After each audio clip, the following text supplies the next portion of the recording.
तो इन ज्ञान के ठेकेदारों के साथ तो मैं बहस नहीं करना चाहता, इनकी तो मैं जितनी कम बात करूं उतना ही ठीक है।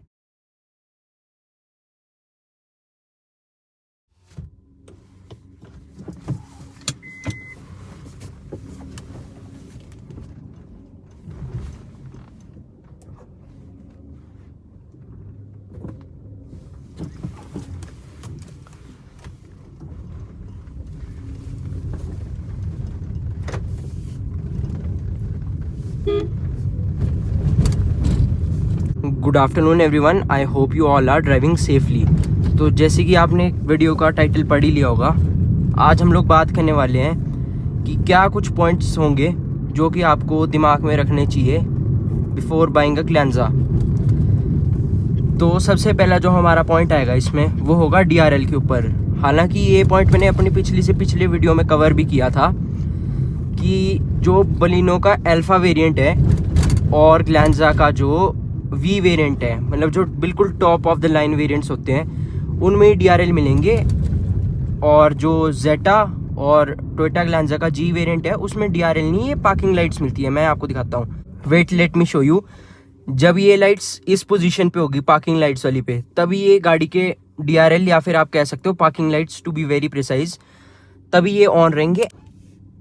और अगर गाड़ी की लाइट की पोजीशन ये वाली होगी ऑफ, इस पे नॉर्मली DRL ऑन रहने चाहिए, लेकिन इस गाड़ी में कोई भी DRL ऑन नहीं रहेंगे क्योंकि ये DRL है ही नहीं, ये हैं पार्किंग लाइट्स।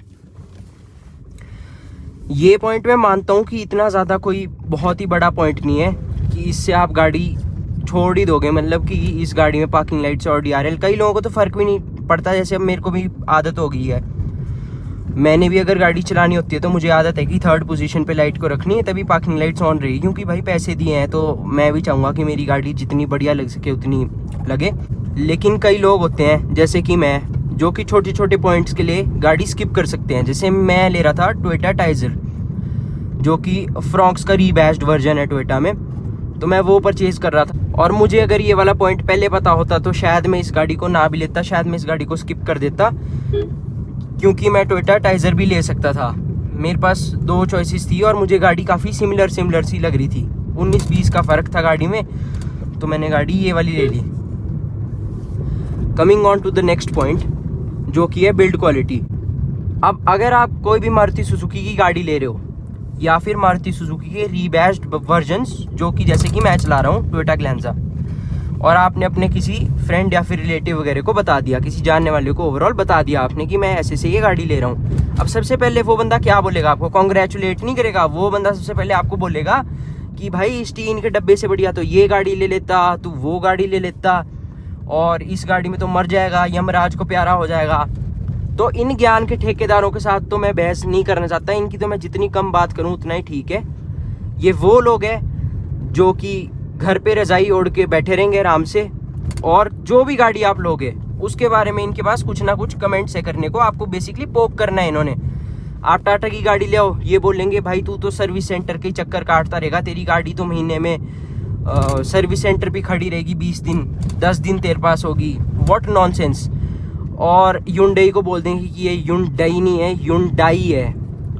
और मारुति सुजुकी के तो मैंने बता ही दिया, ये क्या बोलेंगे कि टीन का डब्बा ये वो सो। ये वो लोग हैं जिनको अगर आप बोलोगे कि भाई मेरी गाड़ी का टायर पंचर हो गया है, इसको जैक पे चढ़ा देते हो, इनको जैक पे गाड़ी चढ़ानी नहीं आएगी। बेसिकली इन्होंने सिर्फ आपको पोक ही करना है। तो ऐसे लोगों से तो देखो दूर ही रहो। और just for your kind information में ये भी बता दूं कि अभी मारुति सुजुकी बलिनो जो है हाल ही में भारत एनकैप में टेस्ट हुई थी, जिसे 4 स्टार्स मिले हैं out of 5 stars in terms of safety, और जो कि बहुत ही अच्छी सेफ्टी रेटिंग है। एक मिनट।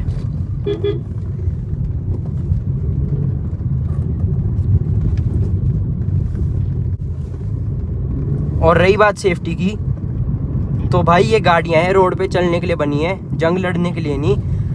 अगर आपको जंग लड़ने का इतना ही शौक है तो आप एक टैंक खरीद लो, और सबसे बड़ी बात, जेब से पैसे देने का दम रखो। क्योंकि अगर आपको कम बजट में ही गाड़ी चाहिए और एक्सेलरेशन परफॉर्मेंस भी चाहिए, तो बिल्ड क्वालिटी नहीं मिलेगी। कुछ चीज़ बढ़ेगी तो कुछ चीज़ कम भी होगी। अगर आपको बिल्ड क्वालिटी चाहिए, परफॉर्मेंस भी चाहिए, एक्सेलरेशन भी चाहिए, तो फिर पैसे भी ज़्यादा पे करने पड़ेंगे। तो ये फालतू की बकवास जो कि मारुति ओनर्स को अक्सर टॉन्ट मारने के लिए की जाती है, इसका मैं तो कोई यूज़ समझता नहीं हूँ। बाकी coming on to the next point होगा सर्विस, जो कि मुझे टोयोटा की खुद बहुत ही ज़्यादा पसंद आती है। अब क्यों आती है वो मैं बताता हूँ। आप एक कंपैरिजन करो, एक मारुति सुजुकी का शोरूम उठा लो कोई भी लोकेलिटी में या फिर कहीं पे भी, और एक टोयोटा का शोरूम उठा लो। आप पाओगे कंपैरिजन के बाद कि जो मारुति सुजुकी के शोरूम्स है वो आपको ज़्यादा क्राउडेड फील होंगे as compare to Toyota. Ram Ram Bhagwati जी।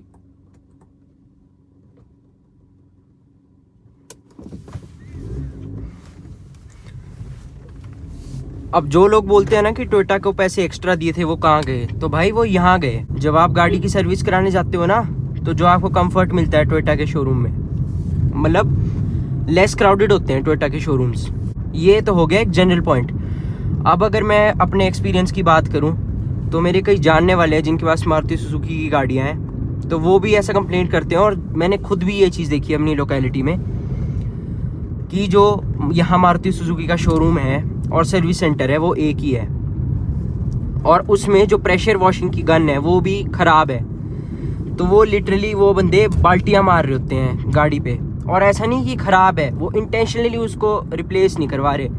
मतलब बहुत महीने हो गए हैं वहाँ की वो मशीन ख़राब है, बट वो करवा नहीं रहे। जो शिमला वाले भाई होंगे वो रिलेट करेंगे। And I don't think a person who has spent 10 to 15 lakhs on his car out of his hard earned money will like to see his car being washed with the bucket by the showroom people। यार बाल्टियों से तो आजकल हम लोग घर पे भी गाड़ियाँ नहीं धोते हैं। घर पे भी हम लोग क्या करते हैं कि आजकल प्रेशर वॉश वाली गन खरीदते हैं। तो तुम तो भाई शोरूम वाले बंदे हो, तुम्हें हमने अगर 10-15 लाख रुपए दिए हैं और ट्रस्ट किया है तुम्हें, तो तुम्हारी भी तो कुछ रिस्पॉन्सिबिलिटी बनती है हमारे टुवर्ड्स। और ये जो वॉशिंग वाली चीज़ मैंने बताई, ये तो मैंने अपने एरिया का केस बताया। और अगर आपको भी अपने एरिया में किसी शोरूम से रिलेटेड, पर्टिकुलर शोरूम से रिलेटेड कोई कंप्लेंट्स है, तो आप भी मुझे कमेंट्स करके बता सकते हो। बाकी आप लोग खुद समझदार हैं, आप लोगों को पता है कि कहाँ पे अपने पैसे इन्वेस्ट करने और कहाँ पे नहीं। अगर आप लोगों के घर के पास मारुति सुजुकी के शोरूम्स है या फिर टोयोटा के हैं और सर्विसिंग वहाँ की बढ़िया वगैरह है, आपने सुना होगा या फिर देखा भी होगा, तो आप लोग उस अकॉर्डिंग कोई भी गाड़ी परचेज़ कर सकते हो। कि मेरा काम था आप लोगों को बताना नेगेटिव या फिर पॉजिटिव बातें जो कि मैंने खुद फील करी इस गाड़ी को लेने के बाद। बाकी मेन पॉइंट तो इसकी सर्विसिंग का रहेगा। आप देख सकते हो कौन सी गाड़ी आपने लेनी है। बाकी तब तक के लिए thanks for watching. I will see you guys in the next one.